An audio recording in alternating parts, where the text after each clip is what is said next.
Hey everybody, welcome to Noon O'Clock. I'm TJ Carpenter. Want to thank everybody for joining us today. Also, already looking at the comments, are you guys, is this a mutiny? What are we talking about here? Is this you guys revolting against our introduction music? Is this what's happening? Wade, what's up Wade, by the way? Hola. Wade says, ugh, I hate the countdown. I'm sorry, I haven't had time to edit new footage of the show in for the intro, but we'll get to that. I would like to put up like fan comments and stuff. I want people to like. You guys obviously are big parts of the show. Andy, what's up, Andy? By the way, G's in the house. What's up, G? Graham's in. What's up, Graham? Graham watches pretty regularly, and kudos, Graham. Please weigh in on the conversation anytime you want. Also saying, Andy says, well, it could be done in silence if that's what you prefer. Wade says, true, not everyone loves dull and boring like Joshua Briscoe, though. The countdown is crucial to make sure people join to watch. You know this, Wade. Wade says, I'd prefer no silence and immediate start time. Super crucial. Look, and guys, I'm really I'm digging the feedback. I'm digging it. I would love to give you guys what you want. Just tell me what that is. But we do have to have some sort of buffer so that we can share the video and people can get access to it and they can share it with their friends.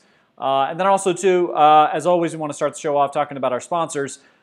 Brent Malia Properties with Coldwell Banker. Go to tjsagent.com. Check him out. Brent is amazing. He did so much for us when we were looking for a house here in Denver to help us get exactly what we wanted. You know, it wasn't the first house, it wasn't the second. I mean, we had to look and look and look. And Brent never gave up on us. He never gave up on the hunt.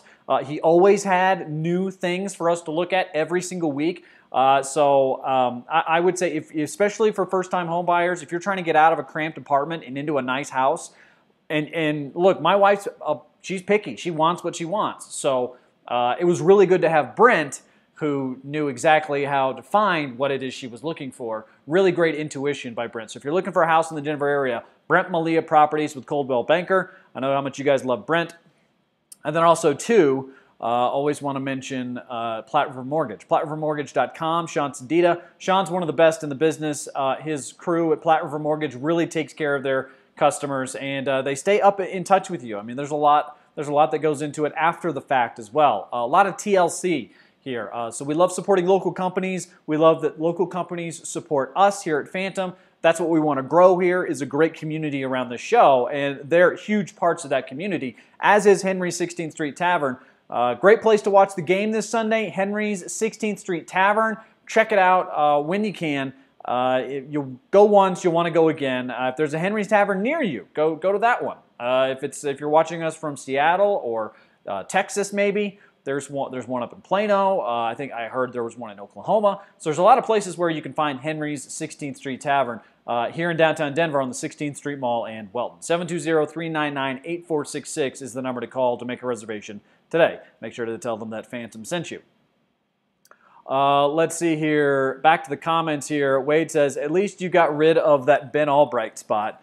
Yeah, you know, we're making some changes to the forum. I think you guys should really check out the Phantom Football Forum if you haven't yet. You know, Adam Mancuda, who is taking things over for us there, he's doing a tremendous job for us so far. So I'm really excited about what he's doing with the forum. And, you know, you need that good insight, that good info for gambling purposes.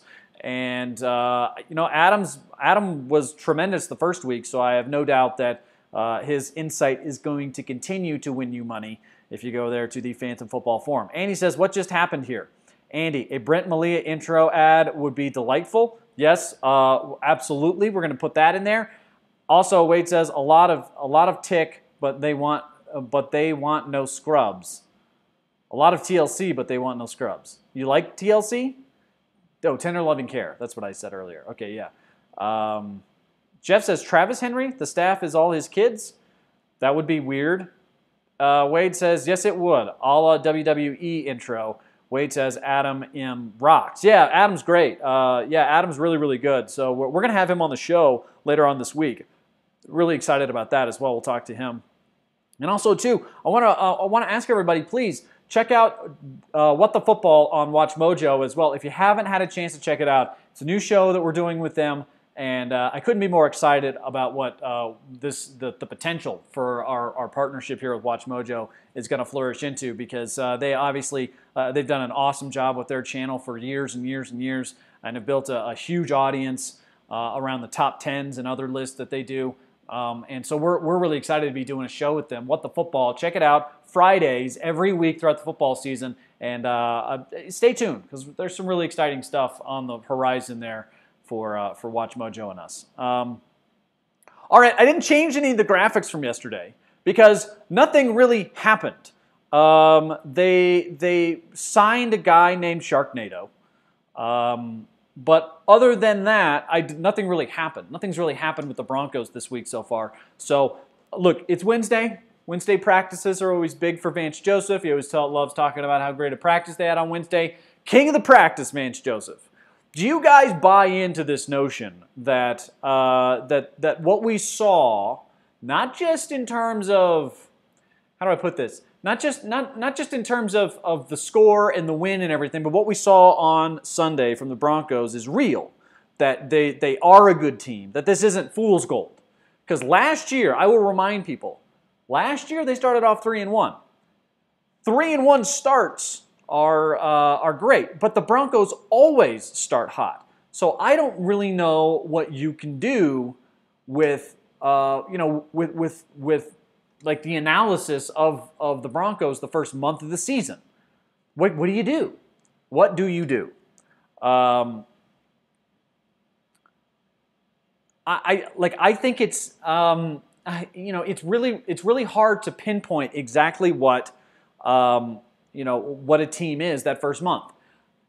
You watch some of these teams, you would think after the first week that the Detroit Lions are the worst team in the history of the NFL, and that they're going to be terrible. They're going to go 0-16.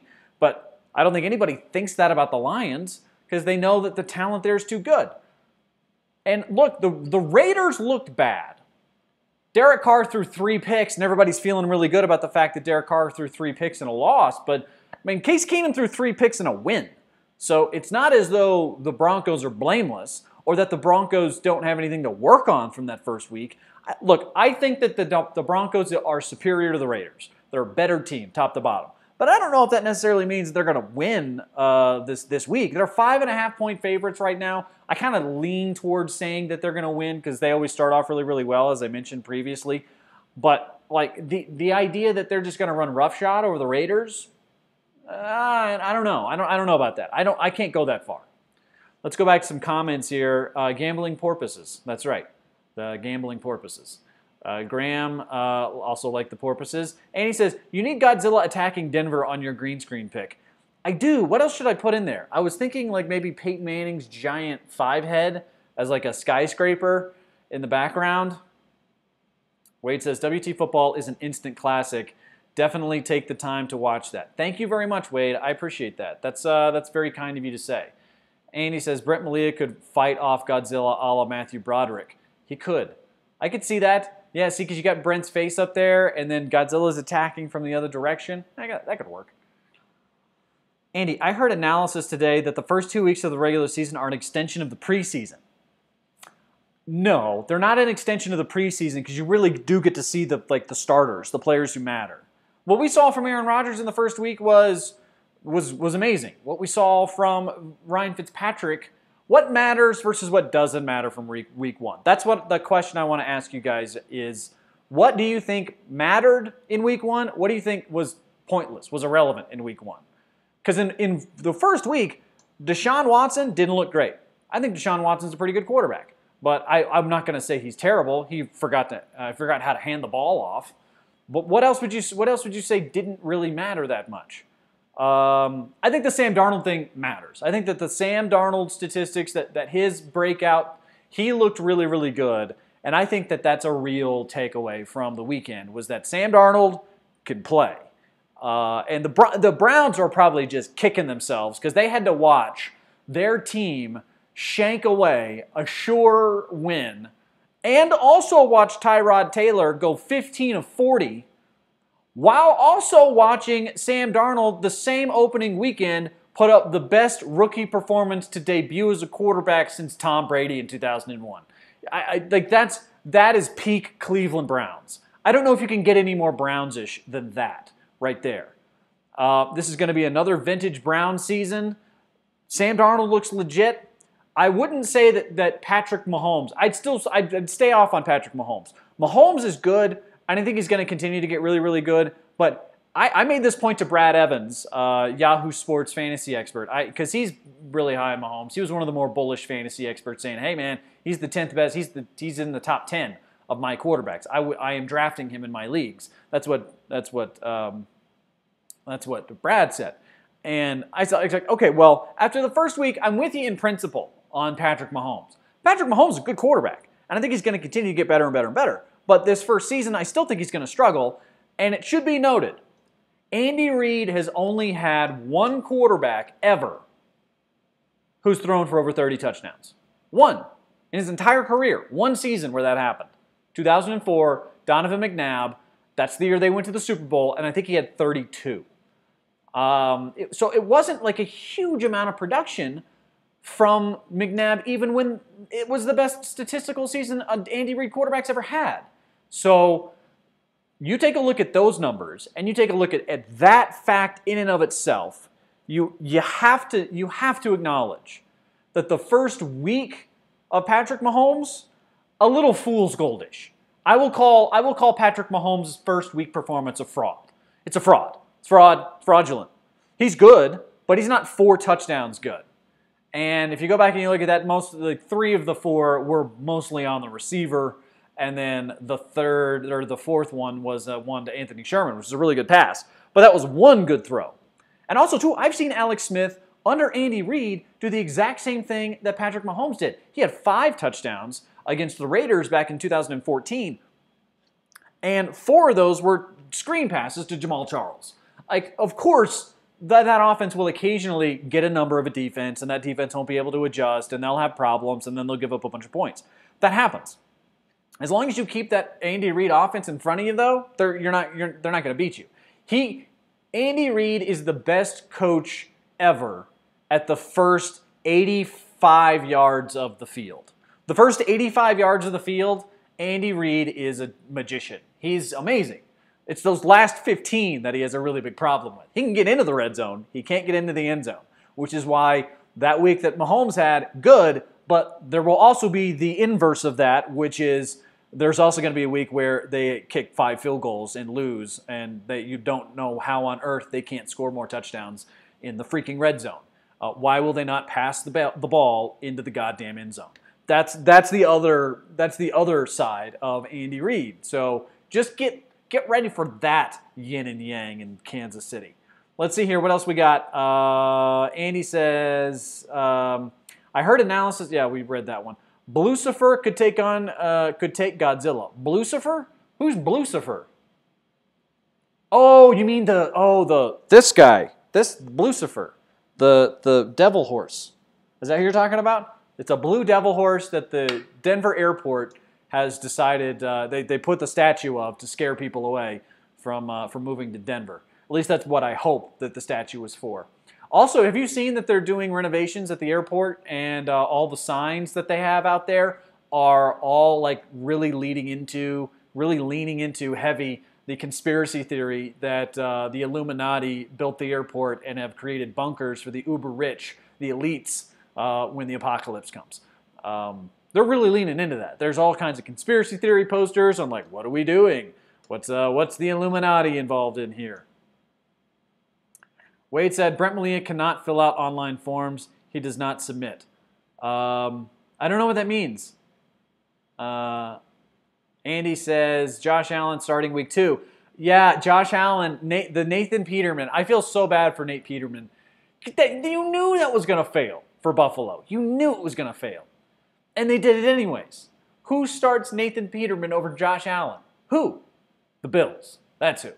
And now that they may as well, because they're going to suck. They're going to have a good pick. May as well just throw Josh Allen out there, throw him to the Wolves, see how the AFC East treats him. That will be a lot of fun. Wade says, hey, what's up, Craig? Zach Rosenberg in the house. Moneybags Rosenberg. I think we've decided to start representing Moneybags Rosenberg as the Monopoly guy. I think that's a good editorial decision on our part, that Moneybags Rosenberg is represented by the Monopoly guy. Because, it's way more interesting than the way he actually looks. If Rosenberg could grow a handlebar mustache and start wearing a monocle everywhere, that would be ideal. Let's see here.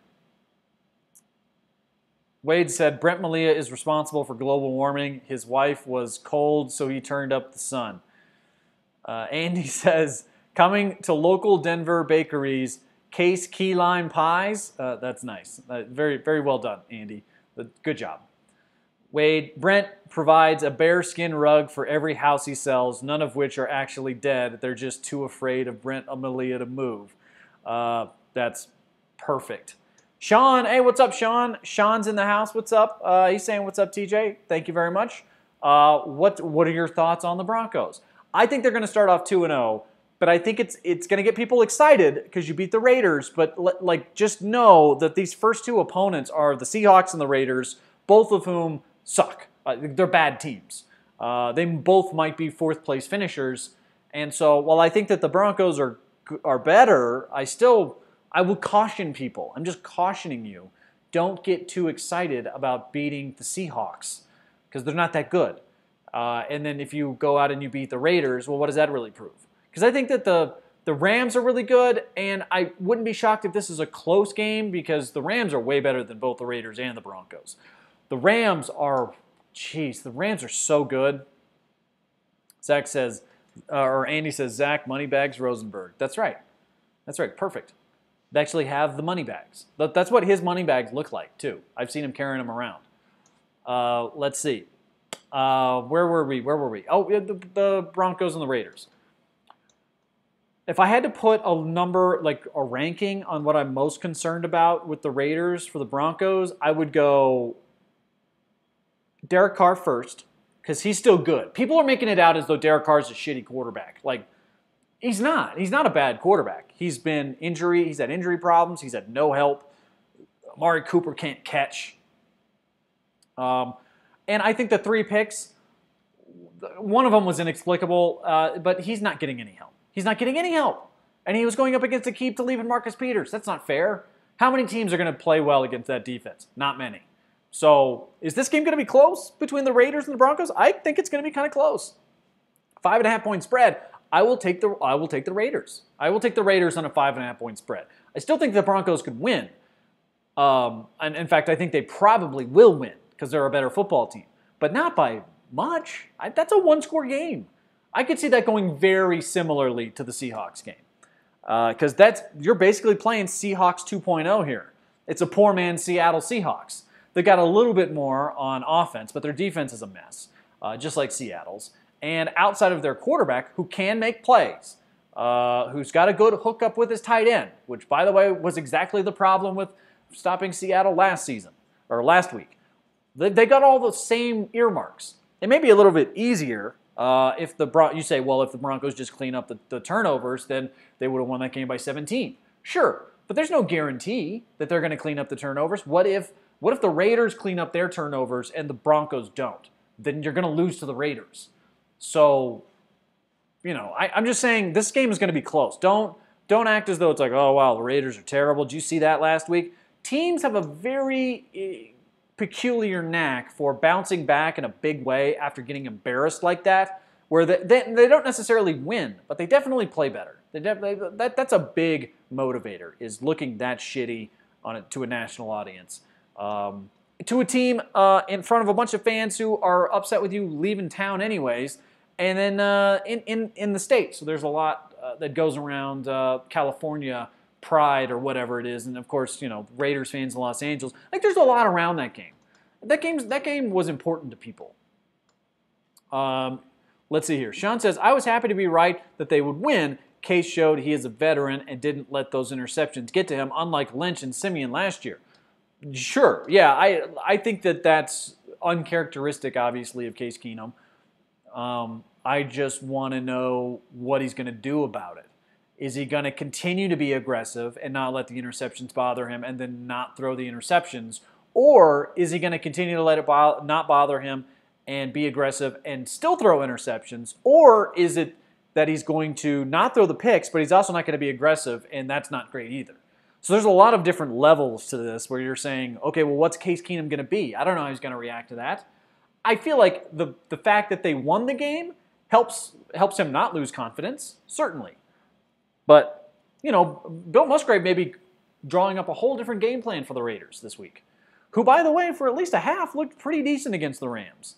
So, and the Rams are good, man. Brandon Cooks, the Cooper Kupp, the way that they built that offense, Todd Gurley was doing whatever he wanted to the Oakland defense in the second half. And I hate to break it to you, Royce Freeman and Philip Lindsay look good. They're promising young backs, but they're not Todd Gurley. I do not see Royce Freeman carrying 5 players to the ground as he gained 9 yards of play. I don't see that happening. But it's good. Let's see here. Wade says, Zach, we need Phantom merch, especially hats for sale and for giveaways. Agreed, Wade. Let's get Zach Rosenberg to get on that. Let's see here. Britt Malia counted to infinity before this morning's coffee. I love those. These are great, Wade. I love them. Let's see here. Sean says, I just hope the Broncos can get Royce Freeman going. He has a lot of potential. He does. The 71 yards, I think he was it was close to 5 yards a carry average. Him and Philip Lindsay both, because they had the same amount of yards and carries. I don't think that Philip Lindsay is going to play as big of a role in this game coming up against the Raiders. You'll probably see more Royce Freeman in all likelihood, unless Philip Lindsay could totally shock me. I don't know what to expect from that guy. It's been all gravy to this point with Philip Lindsay, so I don't know how much he's going to play. I have an inkling that it's going to be a Royce Freeman kind of game, that he's going to carry the bulk of the load. You know who we won't see? Devontae Booker, because he sucks. Let's see here. Raiders aren't having a bounce-back game. They're just going to bounce out of Oakland. That's possible, and the crappy thing about this, too, for Raiders fans, is that John Gruden isn't that good of a coach anymore, and they just paid him $100 million. So he is going to be their coach for a while. There's no getting around it. He is going to be the coach. He could be they could go 0-16 this year, and he'd still be the coach next season. And the season after that. And the season after that. And the season after that. Because the Raiders can't afford to fire him. They just can't. Let's see. G says, just like my boys, we will have a bounce-back game Sunday against the Giants. G, we've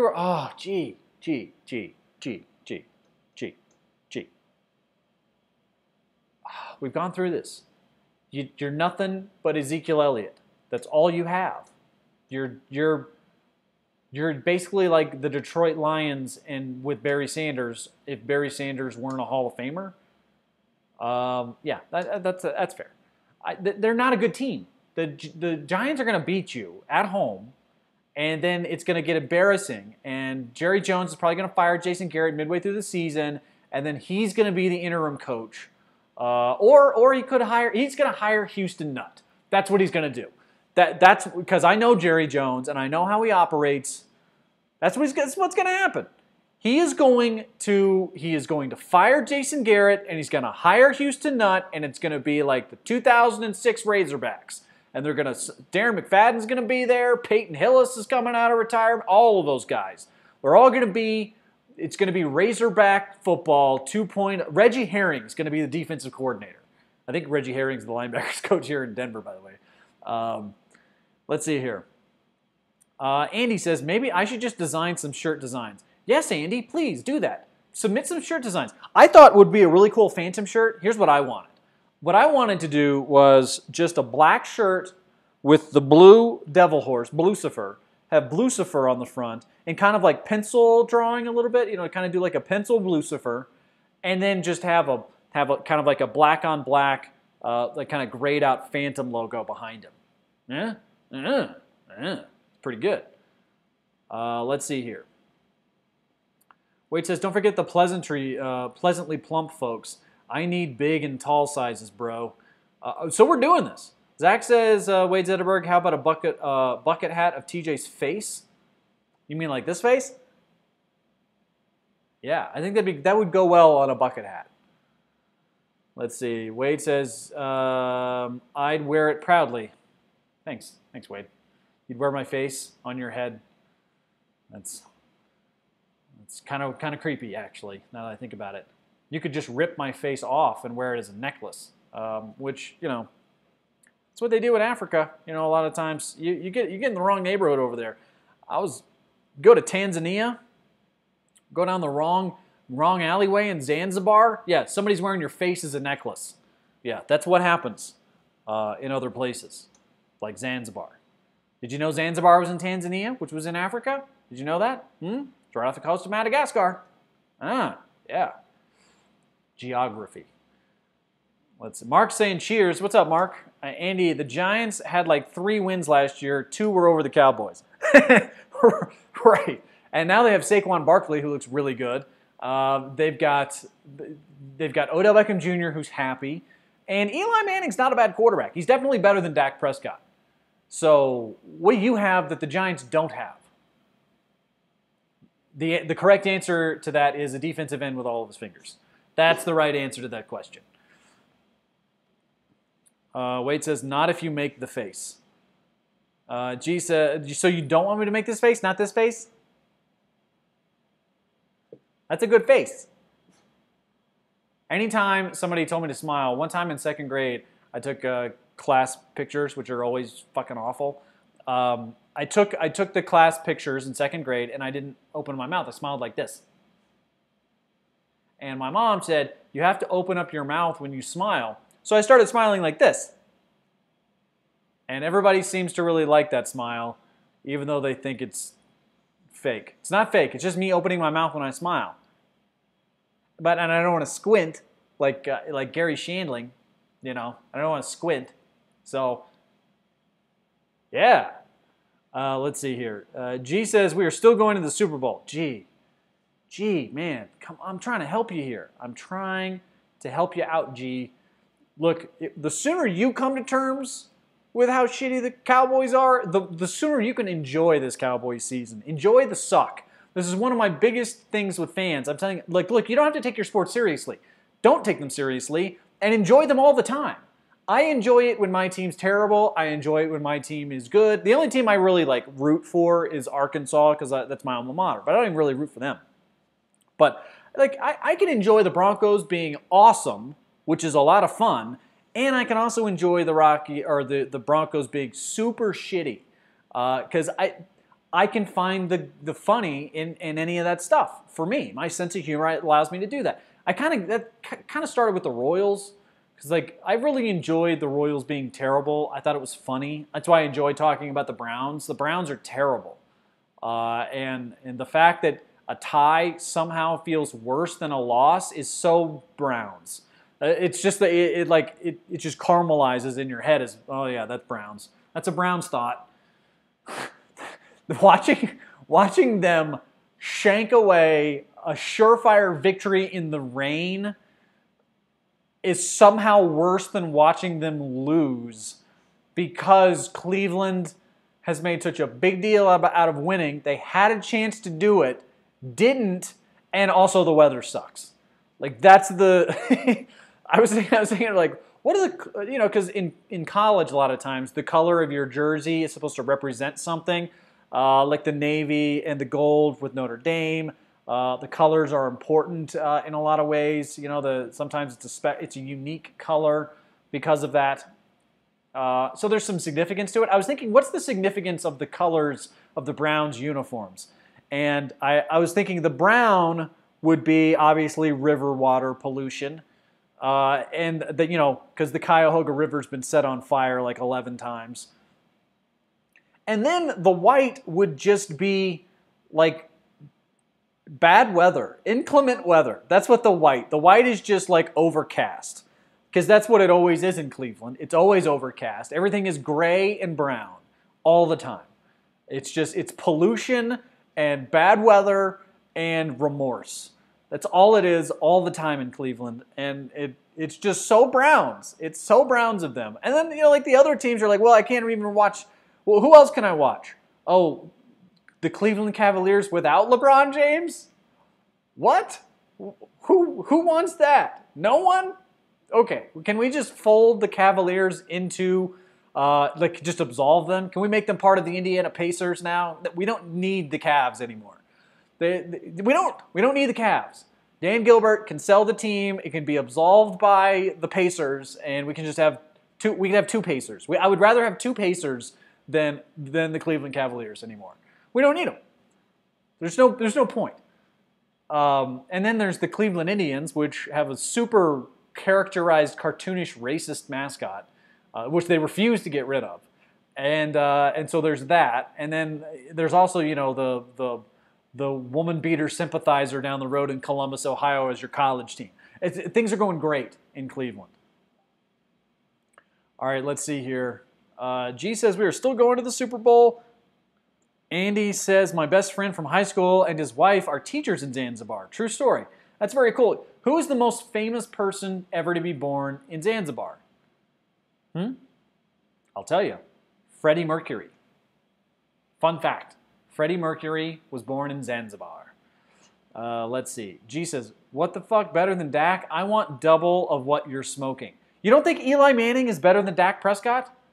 Let's go through all of the accomplishments and statistics that surround Eli Manning's career, who at one point could legitimately be considered an elite-level quarterback, at least at one point in his career, to Dak Prescott, who is still in diapers. There's no comparison. You're talking about a two-time Super Bowl champion, somebody who has put up gaudy numbers at times at quarterback, and you're telling me you think Dak Prescott is better. Dak Prescott is a byproduct of a good offensive line and is now being exposed for the pedestrian quarterback he truly is. Wade says, Jeffrey Dahmer made that face too. Did he really? This face? No, I don't, and no, it's not. It's not a good face. This is not a good face? I think this is a good face. Tell me why this is not a good face. Hashtag sports nihilist. G says never. He is being just flat out rebellious. Sean says defiant. Yeah, that's right. G is defiant in my Dallas Cowboys take. Sean, our defense is going to force Eli into turnovers. We swept the Giants last year. We will split with them this year. Okay. All right. We'll see. We will see. All I know is that I saw what the Cowboys truly were against the Broncos last year. 8 yards for Zeke Elliott. Not good. Without an offensive line, that team is nothing because you have no wide receivers. And you don't have a tight end, and you don't have a defense. Sean Lee is your best defensive player. Say that out loud, it's just, no. Sean Lee? Like in the hierarchy of linebackers, Sean Lee is just so far down the list. Sprots nihilist, that's what Wade's saying. Sprots nihilist. Hashtag Sprots nihilist. I like that. G says, Sean, I know what he is talking about. Sean know what he is talking. Oh, he knows what he's talking about. You think Sean is getting it right because he's saying that you guys are going to beat the Giants? All right. Well, let's meet back here same time next week and see let's see where we're at. Let's see here. Andy Sprots, Wade, fodder shame sucks bear rug dick. Okay. I hope I'm saying that right. Fodder shame? That's okay. Wade, Cleveland still black and white, no color. Wade, Pacers part due. Yes. Ohio is a garbage state, no question. Hey, my wife is watching. Hello, wife. Hello. Mark says, Eli is hands down better than Dak. Wade, Eli is horribly overrated, but I'd take him over Dak. G, Dak can run and throw. Eli can barely throw, and he didn't win those Super Bowls. Who's throwing the ball? Who? I agree Eli is overrated. That's what Mark's saying. Andy, according to the NFL scouts, Russell Wilson is the most overrated. Yeah, and he's pretty similar to Dak. I wouldn't say he's the most overrated, though. I think Russell Wilson's a tad overrated, but he's not the most overrated. Matt Stafford? Is Matt Stafford? No, Matt Ryan. Matt Ryan is the most overrated quarterback in the league. Let's see. Sean says, we had a top 10 defense last year, even with Sean Lee. Injuries for 6 games, and our defense is better this year. Marginally. After one game, I'm skeptical. I've not seen anything that would make me change my opinion about the Dallas Cowboys. They lost to Carolina, who's okay, but they're not amazing. Yeah, I would say that the Cowboys are a below average team. They're a below 500 team. I think my record for them is 7-9 at best. I think they're going to be 7-9, probably 6-10 maybe. 5-11. It's going to get embarrassing if they go 5-11. Jerry Jones is definitely hiring Houston Nutt as his coach. Just wait for that. It's going to happen. Gonna happen. He loves that helmet. Let's see here. Wade, the difference to me is that Eli can manage a game while his teammates win, whereas Dak can make mistakes and lose the game. Trent Dilfer won a Super Bowl, just saying. Trent Dilfer did win a Super Bowl. And I would put, my wife's waving back. She you know what? She could actually just walk behind me right now if she wanted. Let's see here. Dak had a better rookie season than Tom Brady. Well, Tom Brady didn't play his rookie season. His second year in the league, he won the Super Bowl, so I don't know how that's possible. Joe Flacco won a Super Bowl. What about Joe Flacco winning the Super Bowl? Are you telling me it's debatable who's better between Joe Flacco and Dak Prescott? We can have that debate. Who's better, Dak Prescott or Joe Flacco? How depressing a conversation is that? Because I remember the conversation at one point after the Ravens won the Super Bowl and everybody was talking about, is Joe Flacco elite? The conversation was, is he better than Eli Manning? Manning versus Flacco was a conversation we were having at some point. Eli Manning versus Joe Flacco. Now it's Eli Manning versus Dak Prescott versus Joe Flacco. That's the conversation we're having now.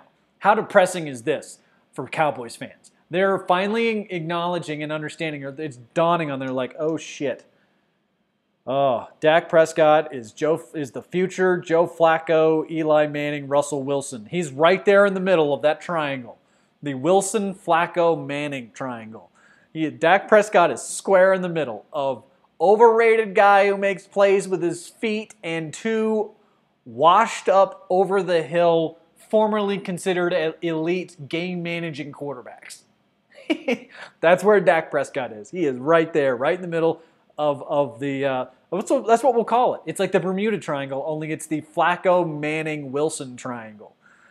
That's where Dak Prescott lives at present. He is Gus Frerotte is his future.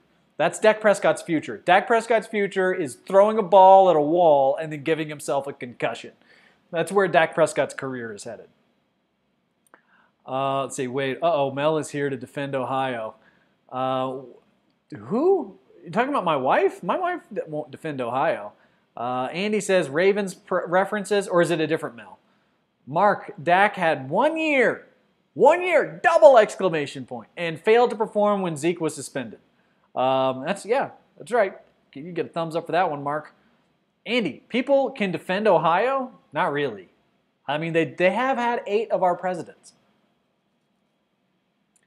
Melanie says, Ohio who? Very good. See, my wife, she's very witty. She's witty and she's funny. Wade says, well said, TJ. That always gets a thumbs up.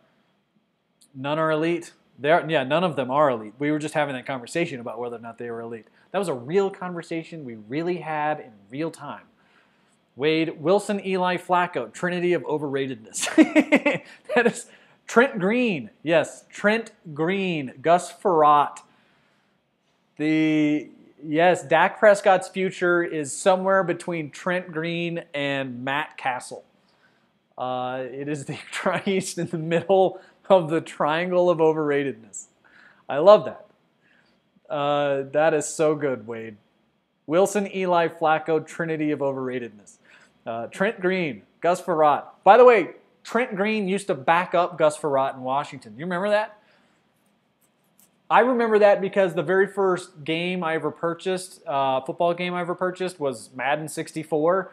And Madden 64, for some reason, did not have the naming rights for the NFL. So all they could really do is just use the players. So they had like an NFLPA deal, but they didn't have like an NFL deal. So everything had to be EA Sports. And it was. I remember the depth chart. Like Drew Bledsoe for Foxborough. That was the name of the New England team. It was Foxborough. Foxborough versus Green Bay. And it was who else? They had another one that was a weird. It was the city instead of the town. It was weird. I can't remember which one it was. But anyways, I do remember it was Gus Frerotte, and then another quarterback, and then below that one was Trent Green. Trent Green was the third string quarterback on that team. Wade says Gus scores and then breaks his neck. That's right. Gus scores and breaks his neck. That's right. That is Dak Prescott's future. Rich Gannon? No, well, Rich Gannon was at one point good. I mean, he eventually became good. But, yeah, I would say, who else? That's where Dak Prescott is. I don't have much risk. He is clearly not as good as some of the other quarterbacks in the league. He is clearly not as good as Matt Stafford. He is clearly not as good as Phillip Rivers. He is clearly not as good as even, I would take Sam Darnold right now, based off of the quality of throws he made in that one game. One game of Sam Darnold has let me know that he is better than Dak Prescott. One game. That's all it took. One game. That's where your quarterback is. When you have that bad of a quarterback, I already know Sam Darnold's a better quarterback than Case Keenum. I already know it. One game. I just saw it. I'm like, yeah, he's better. Yep, that's one more quarterback better than the Broncos have. One game. It doesn't take much to show what kind of quality you are.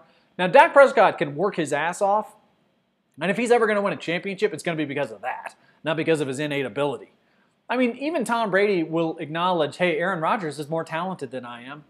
Of course he is, but Brady's a winner. You don't have to be... I was thinking about this the other day. Best is an opinion. Winner is a fact, right? When we talk about who the best is, that's a subjective opinion thing. But a winner is an answer. Like, who's the winner? Oh, New England. The Patriots are winners.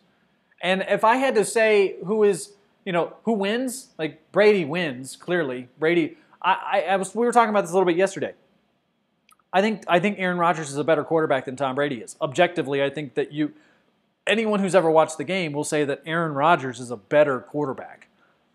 But the thing about Tom Brady is that I've never seen anyone perform better when it matters than him.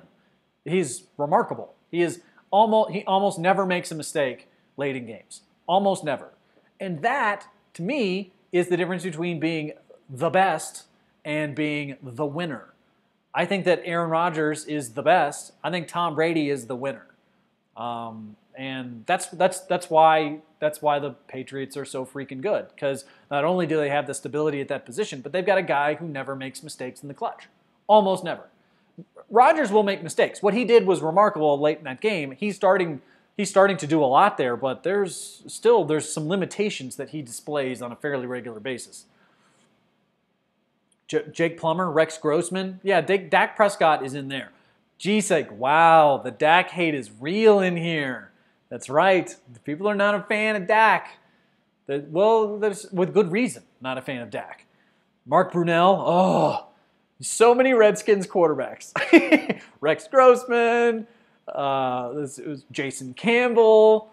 Who else could it? Shane Matthews, Gus Frerotte, Trent Green.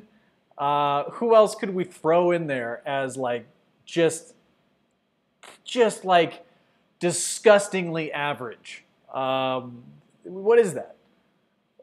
Jake Delhomme. Jake Delhomme was great. Remember when Jake Delhomme played in the Super Bowl and they lost to the Patriots and they got a huge contract, and then the second they signed a deal the week before the season started for Jake Delhomme, and it was like a $40 million contract. It was a good contract for him. And then he immediately threw 4 interceptions. Go back and look at that. I remember pretty distinctly Jake Delhomme was in the Super Bowl, and they lost on a field goal, and then they gave him a huge contract in the offseason, and then he immediately sucked. And then like a month later, he was benched. They benched him in a month. He went from great quarterback, Super Bowl quarterback, to benched in a month. Amazing. 4 months. G says, I remember when Dak beat Rodgers, and it was in Green Bay. What are you talking about? Like one day? Yeah, Ryan Fitzpatrick just beat Drew Brees in the Superdome, and Drew Brees played well. Just because you had a good game doesn't mean you are a good quarterback. I try to tell people this all the time with Alex Smith. Alex Smith is capable of being a great quarterback. On his best day, he's pretty damn good. But it's like, what's his average day? Because once he's had like 4 games in his career where he's thrown for over 300 yards. 4. Not that many. Alex Smith will occasionally be really, really impressive. Like once a year, he's really impressive. Once every 18 months, he'll have an amazing game. Just like Ryan Fitzpatrick. Dak Prescott, every once in a while, I'm not saying he's not a starter in the league. He's just not a good starter. He's one of the 15 guys in the league who can legitimately say he's a starting quarterback. Wade, goddamn right New England's are winners. You're welcome, Wade. You're welcome. Andy, give me Kyle Orton any day. Kyle Orton, yeah, Kyle Orton. He is exceedingly average. Wade, Orton was 6-2 when Rex was hurt. Should have kept him in. Tebow or Dak? I'll take Dak. I'll take Dak over Tebow. But I think Tebow could win as many games as Dak. I think Tebow, the year Dak was good, I think Tebow is capable of doing that as well. That's not a coincidence, by the way, that comparison. The reason why Dak Prescott was so successful in college is because he was running the Gator spread. Dan Mullen's offense that they used at Bowling Green and then at Utah and then at Florida, and then when he got the Mississippi State job, they continued to run that same Gator spread offense, that triple option read. Like Dak Prescott was really good at running that. He was a better Tim Tebow. Tim Tebow was more successful in college because of the talent around it, but their skill sets are fairly similar. Dak's just he's got better mechanics. But I think that Tim Tebow could do what Dak did when Dak was good that one year. He could absolutely do that. They might have won more games, actually. Yeah, okay. Yeah, I would say in terms of like who will win games, who figures it out faster, Tebow. That's why I always respect Tebow, because Tebow, he was limited. He wasn't very talented. He didn't have a lot of skill, but he freaking figured it out, man. Whatever it was he needed to do, he did it and figured it out. Let's see here. Wade, he looked like Superman Sunday night, but I doubt he remembers it. He was high as a mofo. Talking about Aaron Rodgers? Yeah. Tebow behind that O-line would be glorious. In Dallas? For sure. Wade says RG3. Is RG3 even in the league? Where is he? Where is he at? Is he backing up somebody right now? Is he in Baltimore? Is that where he's at? I think he's in Baltimore. Delhomme threw INTs like they were candy in a parade or like Oprah gives away gifts. Oh, you get an INT. You get a pick 6. INTs for all. Wade, Tebow needs to be erased from my memory. Ugh. T-Blow. Why do you hate Tebow? What's wrong with Tebow? He's a nice guy. Just he made it work.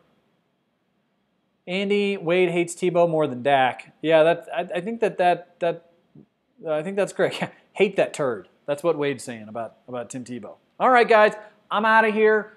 Make sure to watch What the Football later on this week. Also, we're going to have more episodes of Noon O'Clock all week this week.